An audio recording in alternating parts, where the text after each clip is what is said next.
Hi guys, welcome to our channel Telugu audio stories with Maitri. నా channel ని తప్పకుండా subscribe చేసుకోండి. తప్పకుండా లైక్ చేయండి, షేర్ చేయండి, హైప్ ఇవ్వండి. నా ఇష్టసఖి పార్ట్ 95. ఇక లేట్ చేయకుండా స్టోరీలోకి వెళ్ళిపోదాం. ఇది వరకు ఏం జరిగిందో ప్రస్తుతానికి అవసరం లేదు.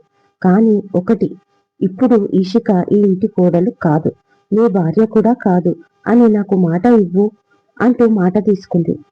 ఒక్కసారిగా అన్నయ్యకి మైండ్ బ్లాక్ అయిపోయింది. బ్లైండ్ గా నా వైపు చూశాడు. ఆయనకు ఏం చెప్పాలో ఆమెకి అర్థం కాలేదు.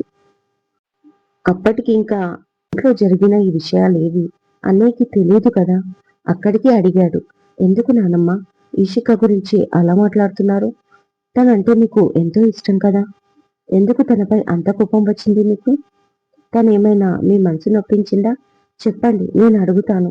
మీ విషయంలో ఇకపైన జాగ్రత్తగా ఉండమని అని అన్నయ్య అనగానే, లేదు, నాకు మొత్తం తెలిసిపోయింది. మీది అబద్ధపు బంధం. ఇన్ని రోజులు మీరు నా ఆరోగ్యం కోసం నా ముందు భార్యాభర్తల్లాగా నటించారని నాకు మొత్తం తెలిసిపోయింది దేవా అని.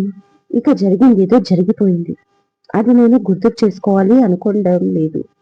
ఇక పైన తన పేరు నా ఇంట్లో వినిపించడానికి వీలేదు. ఇప్పుడు నాకు సర్జరీ చేస్తారంట. ఇందాకే కౌన్సిలింగ్ ఇచ్చారు. ఇప్పటి వరకు ఏం జరిగిందో నాకు తెలీదు. కానీ ఇకపైన మాత్రం నేను చెప్పినట్లే నువ్వు వినాలి. ఆ ఈషిక పేరు ఇంట్లో ఎత్తకూడదు.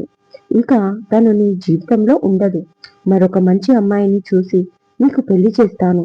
అన్నిటికీ నువ్వు సరే అంటేనే నేను ఈ సర్జరీ చేయించుకుంటాను. లేకపోతే ఇలాగే ఉండిపోతా, ఇలాగే చనిపోతా. తర్వాత నీ ఇష్టం అని కండిషన్ పెట్టింది నానమ్మ. ఆమె మాటలకి షాక్తో అన్నయ్య అసలు ఏం జరిగింది అని నన్ను అడిగితే, నన్ను వెంటనే ఎమర్జెన్సీ రూమ్ నుంచి బయటికి పంపించింది. తను పెట్టిన అన్ని కండిషన్స్ కి అన్నయ్యని ఒప్పించుకొని మరి సర్జరీ చేయించుకుంది. బయటికి వచ్చాక అన్నయ్యకి కొన్ని విషయాలు తెలిసాయి. కానీ ఇందులో ఎంత నిజం ఉంది అని ఎవరిని అడగలేదు. సైలెంట్ గా ఉండిపోయాడు. ఎందుకంటే ఇంట్లో ఇషికా బాబి పేరు విన్నపించకూడదు అనేసి నానమ్మ చెప్పింది కాబట్టి. నానమ్మ కోసం అన్నయ్య ఏదైనా చేస్తాడు కదా అని బుజ్జి అనగానే, ఆల్ రైట్, అమ్మమ్మ కోసం ఆయన తన మనసు చంపుకున్నాడు. ఓకే, మరి ఈషిక అక్కని ఏం చేస్తాడు? పెళ్లి టైంలో ఆమెను ప్రేమించలేదు, ఇప్పుడు మాత్రం ప్రేమించి ఆమెని గాలికి వదిలేశాడా అని అడిగింది కరిష్మా వెటకారంగా. దాని గురించి మనకు అవసరం లేదు కరిష్మా. నువ్వు కూడా అక్కడికి వెళ్ళి ఇద్దరిని కలపాలని చూస్తున్నావేమో. బట్ అంత ఛాన్స్ మనకి అన్నయ్య ఇవ్వడు. అంటే అంత ఈజీగా ఆమెను వదులుకోడు అని అర్థం కూడా. అండర్స్టాండ్? యూ డోంట్ నో అన్నయ్య ఎక్కడ ఉన్నా ఒక కన్ను వదిన పైనే వేసి ఉంచుతాడు. అది గుర్తు పెట్టుకో. కాబట్టి ఎక్స్ట్రాల్ చేయకు. అంతే వెటకారంగా బుజ్జి కూడా అనగానే ఆ మాటలకి హ్యాపీ అయిపోయిన కరిష్మా, ఓకే మరి, వైజాగ్ అంటే ఇషిక అక్క ఒక్కతే ఉండట్లేదు కదా, వైజాగ్ లో సముద్రం కూడా ఉంది. సో నన్ను బీచ్ కి తీసుకెళ్ళావా? గారాలు పోయింది కరిష్మా. నాకు తిక్క రేగితే నిన్ను బీచ్ కి కాదే పిచ్చి ఆసుపత్రికి తీసుకెళ్తా అని బుజ్జి అనగానే గట్టిగా నవ్విన కరిష్మా, ప్లీజ్ బావా, అట్లీస్ట్ నాతో డిన్నర్ కైనా రావా ఇవాళ అంటుంది. నీకు చాలా కోరికలు ఎక్కువ అవుతున్నాయి కదా, షీలాకి కాల్ చేస్తాను ఉండు, దాని కంప్యూటర్ వీడియోస్ అన్ని నువ్వే దుబ్బేశావని అంటూ బుజ్జి అనగానే, ఓ బావా, నా ఏ విషయంలో నువ్వు నా మాటని వినవు. ఫ్రెండ్ ఎంగేజ్మెంట్ ఉంది నిజంగా వైజాగ్ లో, వెళ్ళాలి. ఆ వంకతో అక్కని కలవచ్చు అనుకున్నాను. ఎలాగో ఇషిక అక్కని కలవలేను కాబట్టి అట్లీస్ట్ ఎంగేజ్మెంట్ కైనా నన్ను తీసుకెళ్ళవా ప్లీజ్ అంటుంది. సరే, ప్యాక్ చేసుకో. ఎప్పుడు ఎంగేజ్మెంట్ అడిగాడు బుజ్జి. టుమారో ఈవినింగ్ అని ఆమె అనగానే, ఓకే, టుమారో ఎర్లీ మార్నింగ్ బయలుదేరదాం అని చెప్పి కాల్ కట్ చేశాడు బుజ్జి. హ్యాపీ అయిపోయింది కరిష్మా. అప్పుడే కారు దిగుతున్న వైభవ్కి అంజలి కనిపిస్తుంది మరొక కార్ దిగుతూ. తనని అలా చూసేసరికి షాక్ అయిపోయాడు. ఫుల్ హెవీగా makeup plus body can outfit లో, అది కూడా చాలా షార్ట్ గా అండ్ స్లీవ్లెస్ గా ఉండడంతో పైన హుడీతో కవర్ చేసుకుంటూ ఫాస్ట్ గా లోపలికి నడుస్తూ అప్పుడే లోపలికి వస్తున్న వైభవ్ని చూసి, హాయ్, ఇప్పుడే వచ్చారా అంది. అలా అంటున్నప్పుడు ఆమె కళ్ళల్లో చిన్న కంగారు, అలా వచ్చి ఇలా మాయమైపోయింది. తన ఫేస్ కి ఓవర్ మేకప్ అండ్ పెదాలకి red colour lipstick, curly curly hairs చూడగానే తను గ్యారంటీగా ఏదో షూటింగ్ కి వెళ్ళినట్లు కన్ఫర్మ్ అయిపోయింది వైభవ్కి. తనకు ఏ సమాధానం చెప్పకుండా కామ్ గా రూమ్ లోకి నడిచాడు. ఫైనల్లీ రూమ్ లోకి వెళ్ళగానే నువ్వు ఇప్పుడే వస్తున్నావా అని అడిగాడు సీరియస్ గా. యా, ఫిలిం సిటీ నుంచి నేను ఇప్పుడే రిటర్న్ అవుతున్నా అండ్ ఐఎమ్ ఫుల్ టైర్డ్ అంటుంది. అతని మాటని మరోలా అర్థం చేసుకున్న అంజలి. వైభవ్ తన అందానికి ఫ్లాట్ అయ్యాడు అని ఆమె అనుకుంటుంది. కానీ అతను మాత్రం చాలా సీరియస్ గా ఉన్నాడు. అది అంజలికి తెలియడం లేదు. ఒకసారి చెప్తే అర్థం కాదా అంజలి నీకు? ఈ మోడలింగ్, ఈ షూటింగ్స్ ఇవి వద్దు అని చెప్పాను కదా. ఇంకా ఎందుకు నువ్వు షూటింగ్ కి వెళ్తున్నావు? ఆ ఆఫర్ ని రిజెక్ట్ చేయమని చెప్పాను కదా అని వైభవ్ అనగానే ఒక్కసారిగా అతని వైపు తిరిగి, ఏం మాట్లాడుతున్నావు వైభవ్? మంచి ఆఫర్ ని నేను ఎందుకు రిజెక్ట్ చేసుకోవాలి? ఇప్పుడు నేను ప్రెగ్నెంట్ కాదు కదా. ఇంట్లో ఉంటే ఏమొస్తుంది? అక్కడికి నేను ఆంటీ అంకుల్ పర్మిషన్ తీసుకొని వెళ్తున్నాను అని అంజలి అనగానే, నేను వాళ్ళ పర్మిషన్ తీసుకున్నావా లేదా అని అడగడం లేదు. జస్ట్ నేను చెప్పేది నీ కెరీర్ కి ఫుల్ స్టాప్ పెట్టమని అన్నాడు కొంచెం గట్టిగానే. అంతే షాక్ అయిపోయిన అంజలి, ఏం మాట్లాడుతున్నావు వైభవ్? నేనెందుకు నా కెరీర్ ని ఆపేయాలి? ఫుల్ స్టాప్ కాదు కదా, నేను కామా కూడా పెట్టను. ఏం చేస్తావు? అంతే మొండిగా రెచ్చిపోయింది అంజలి. చెప్పాను కదా, నువ్వు ఇక మోడలింగ్ చేయడం నాకు ఇష్టం లేదని. ఇక పైన మన ఫ్యామిలీ గురించి ఆలోచించు. ఆల్రెడీ ఫేక్ కడుపు వచ్చిందని అబద్ధమాడి నన్ను చాలా హర్ట్ చేశావు. కాబట్టి ఆ అబద్ధాన్ని నిజం చెయ్యి త్వరలో అని వైభవ్ అనగానే, ప్లీజ్ స్టాప్ ఇట్ వైభవ్. ఇప్పటికి చాలా అయిపోయింది. ప్రతిసారి నీ డామినేషన్ నేను భరించలేకపోతున్నాను. అయినా అదంతా మనం ఇద్దరం కలిసి ఉండడానికే, ప్లస్ మన ఇద్దరి రిలేషన్ ని మీ ఫ్యామిలీ ఒప్పుకోవడానికి చేసింది. అది అర్థం కాదా నీకు? అయినా నేను ఈ అగ్రిమెంట్ గురించి మీ మమ్మీకి చెప్తే హ్యాపీగా ఒప్పుకుంది. ఇంకా నీకెందుకు అంత ప్రాబ్లం? మీరు, నేను, అత్తయ్య, మామయ్య హ్యాపీగా ఒక ఫ్యామిలీగా ఉన్నాం కదా. నువ్వు అనవసరంగా నన్ను ఇబ్బంది పెడుతున్నావు. ప్రాబ్లమ్స్ అన్ని సాల్వ్ అయిపోయాయి వైభవ్. ఇప్పుడు ఫ్యామిలీ మొత్తం మంచి మూడ్ లో ఉన్నారు. ఈ టైంలో జాలీగా ఏ ఫారెన్ ట్రిప్ కో ప్లాన్ చేయాలి. కానీ నువ్వేంటి ఎప్పుడు చూసినా నాతో గొడవ పడతావు అంటుంది తన జ్యువెలరీ తీసేస్తూ అంజలి. లేదు అంజలి, నాకు ఇష్టం లేదు. నువ్వు హౌస్ వైఫ్ గానే ఉండు. అదే నీకు కరెక్ట్ అని వైభవ్ అనగానే, ప్రతిసారి నీ మాటే వినాలి అంటావు. ఓకే, నువ్వు ఎంత బిజినెస్ చేసినా ఫేమ్ లోకి రావు. మీడియాలో వైభవ్ మిట్టల్ అంటే జస్ట్ గుంపులో గోవింద అనుకుంటూ ఏదో ఒక ఫోటో తీసుకుంటారు. అదే నేను మీడియా ముందుకు వెళ్తే నా పైన ఎగబడిపోతారు. ఒక్క యాడ్ తో మీడియా దృష్టి మొత్తం నా వైపు తిప్పుకుంటాను.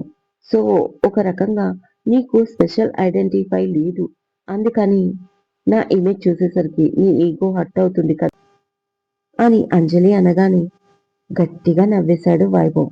అతని నవ్వు చూసి అప్పటి వరకు గర్వంతో తాండవించిన ఆమె ఫేస్ ఒక్కసారిగా మాడిపోయింది. ఎందుకంటే ఆ నవ్వులో వెక్కిరింపులు ప్లస్ వెటకారం కూడా కనిపించింది అంజలికి.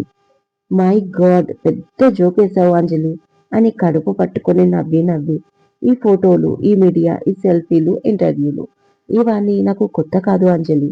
నా ఊహ తెలియనప్పటి నుంచే మా ఇంటి చుట్టూ మీడియా వాళ్ళు కెమెరా పట్టుకొని తిరుగుతూ ఉన్నారు. ఇవాళ కొత్తగా కెమెరాలకు పోజ్ ఇవ్వాల్సిన అవసరం నాకు లేదు. అండ్ అలాంటి ఇంటెన్షన్ కూడా నేను కోరుకోను. అవన్నీ నువ్వు కోరుకుంటావు. కాబట్టి ఆ ఫీలింగ్ నాకు ఉంది అనుకుంటున్నావు. ఇప్పుడు నేను నీ కెరీర్ ని ఇక్కడికే స్టాప్ చేయనేసరికి ఇక నిన్ను పట్టించుకోరని, నువ్వు పాతబడిపోయి అందరూ నిన్ను మర్చిపోతారని ఫీల్ అవుతున్నావు. కానీ ఒకటి గుర్తుంచుకో, ఇప్పుడు నువ్వు ఈ ఇంటి కోడలివి, నా భార్యవి. నేను చెప్పినట్లే వినాలి అని సీరియస్ గా చెప్పాడు వైభవ్. దానికి అంజలి ఏదో అంటూ ఉండగా డిస్టర్బ్ చేస్తున్నానా అని వినిపించింది పద్మజ వాయిస్. దాంతో ఇద్దరు సైలెంట్ అయిపోయారు గొడవ మాని. Hi, good morning miss Eshika. నేను ఆఫీస్కి రాగానే వెంటనే నన్ను కలవడానికి వచ్చారు. ఏంటి విషయం అని వెకిలిగా నవ్వుతూ అడిగాడు పరమానందం. వాడి నవ్వుని అసహ్యంగా చూస్తున్న ఈషిక ఏదో మాట్లాడే లోపు మళ్ళీ వాడే, నిన్న మా మమ్మీ నిన్ను కలిసి చాలా హ్యాపీ అయింది. నాకు తగ్గ జోడి నువ్వే అని ఫిక్స్ అయిపోయింది. ఇక నువ్వు నీ ఫ్యామిలీ వివరాలు చెప్తే తను మాట్లాడుతుందంట అనగానే చాలా కోపంగా చూసింది ఈషిక. అదేంటి ఇప్పుడు కూడా కోపంగానే ఉన్నావు? నిన్న కూడా చాలా కోపంగా కనిపించావని మా మమ్మీ ఫీల్ అయ్యింది. దాంతో మా మమ్మీకి నేనేదో నచ్చజెప్పాను. ఇకపైన అలా ఉండకు అన్నాడు.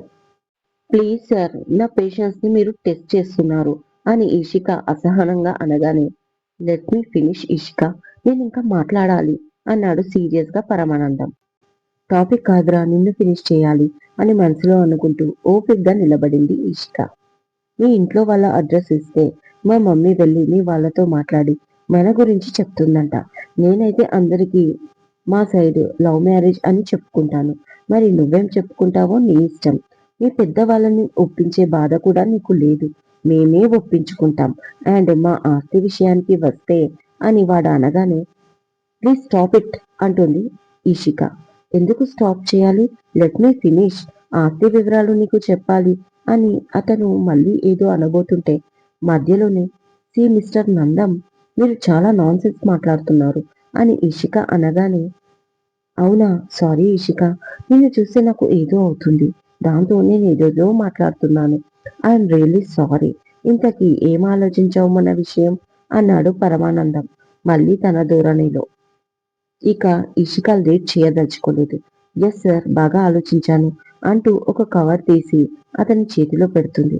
అది ఓపెన్ చేయగానే షాక్ అయిపోతాడు. ఏంటి, రిజైన్ చేస్తున్నావేంటి అంటూ కళ్ళు తేలేశాడు పరమానందం పైకి లేచి మరి. చూడు మిస్టర్ నందం, నేను జాబ్ కోసం ఇక్కడికి వచ్చాను. అనవసరంగా మీరు నన్ను ఇబ్బంది పెడుతున్నారు.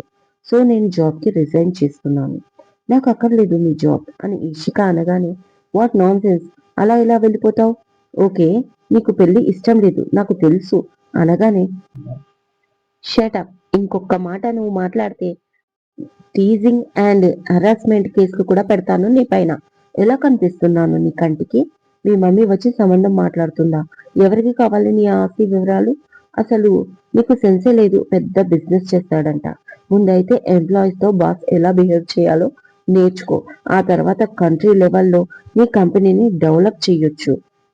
ఇలాగే అందరితో ప్రవర్తిస్తే ఏదో ఒక రోజు ఈ రెండు రాష్ట్రాలలో ఉన్న కంపెనీలు కూడా షటర్లు క్లోజ్ చేసుకోవాలి అంటూ కోపంగా బ్యాగ్ తీసుకుని బయటికి వెళ్ళిపోయింది ఈషిక. రిజైన్ లెటర్ వాడి ముఖాన కొట్టి ఇక వెనక నుంచి కోపంగా చూస్తూ ఉండిపోయాడు పరమానందం. నైట్ మీకు ఏమైనా గొడవ జరిగిందా అని అడిగింది డైనింగ్ టేబుల్ దగ్గర కూర్చున్న పద్మజ అటువైపు అంజలి రావడంతో. హా అంటూ ఇప్పుడు ఈమెకు అవును అని చెప్తే మళ్ళీ ఆ గొడవ ఎందుకు అని అడుగుతుంది. దానికి కూడా రీజన్ చెప్పాలి. దాంతో ఈమె బలుపు ఇంకాస్త ఎక్కువ అవుతుంది. కాబట్టి ఉన్న నిజాన్ని చెప్పకూడదు అని మనసులో ఆలోచిస్తూనే, అదేం లేదా ఆంటీ, అలిగాడు వైభవ్. ఆయన కూడా అప్పుడే వచ్చాడు కదా, బయటికి డిన్నర్కి వెళ్దాం అన్నాడు. నేనేమో బాగా అలసిపోవడంతో నో అని చెప్పాను. అందుకే కోపంగా అరుస్తూ ఉండగా అప్పుడే మీరు పిలిచారు. అదేంటో ఆంటీ, మిమ్మల్ని చూడగానే ఆటోమేటిక్ గా ఆయన కోపం మాయమైపోయింది అంటూ నవ్వుతుంది అంజలి. నిజానికి మస్కా కొడుతుంది ఆ టాపిక్ డైవర్ట్ చేయడానికి. ఇక దాంతో పద్మజ కాస్త పొంగిపోతూ, వాడు చిన్నప్పటి నుంచి అంతే అంజలి. వాడికి నచ్చని విషయానికి ముందు పేచీలు పెడతాడు. కాస్త నా మాట వినగానే నా వైపు తిరిగిపోతాడు. అన్నిటికీ ఓకే చేసేస్తాడు. కేవలం మీ పెళ్లి విషయంలో నా మాట వినలేదు. అది కూడా నీ దయ వల్లే. నా కొడుకుని అనవసరంగా నువ్వు లేపుకుపోయావు కాబట్టి వాణ్ణి పెళ్లి చేసుకోగలిగావు. కానీ అదే ఇండియాలో ఉంటే మాత్రం నీ పెళ్లి గ్యారంటీగా జరిగేది కాదు అని పద్మజ అనగానే ఒళ్ళు మండిపోయింది అంజలికి. ఎక్కడైనా అబ్బాయిలు లేపుకుపోతారు అమ్మాయిల్ని. ఈవిడేంటి నన్నంటుంది అని కోపంగా చూస్తుంది. ఏంటి, కోపం వచ్చిందా? ఇందులో అంత తప్పేమన్నాను నేను? నా కొడుకైతే మా ఇంటి పరువు తీసేలా ఏ పని చేయడు. నిజానికి మా కుటుంబంలో ఎవరికి అలాంటి పనులు రావు. అంత గొప్ప వంశం మాది. అలాంటి దరిద్ర పనులు మాకు రావు.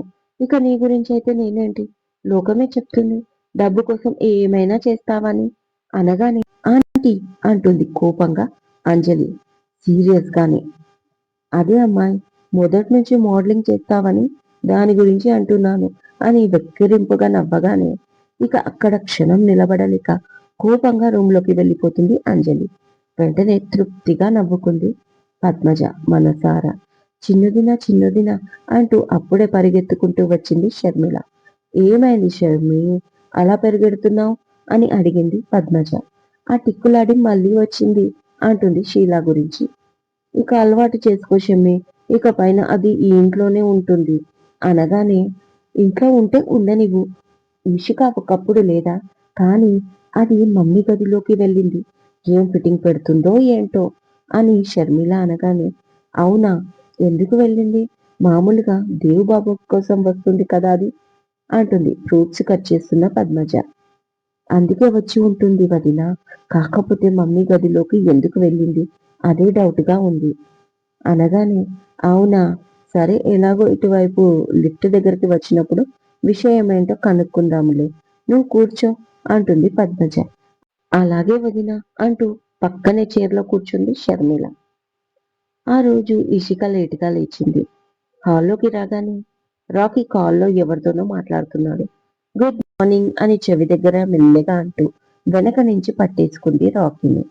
రాకీ కూడా నవ్వు తన కాల్ ని కంటిన్యూ చేస్తూ ఉండగా, ఏమైంది, ఆఫీస్కి వెళ్ళలేదా అంటూ కాఫీ తీసుకుని వచ్చింది ఉమా.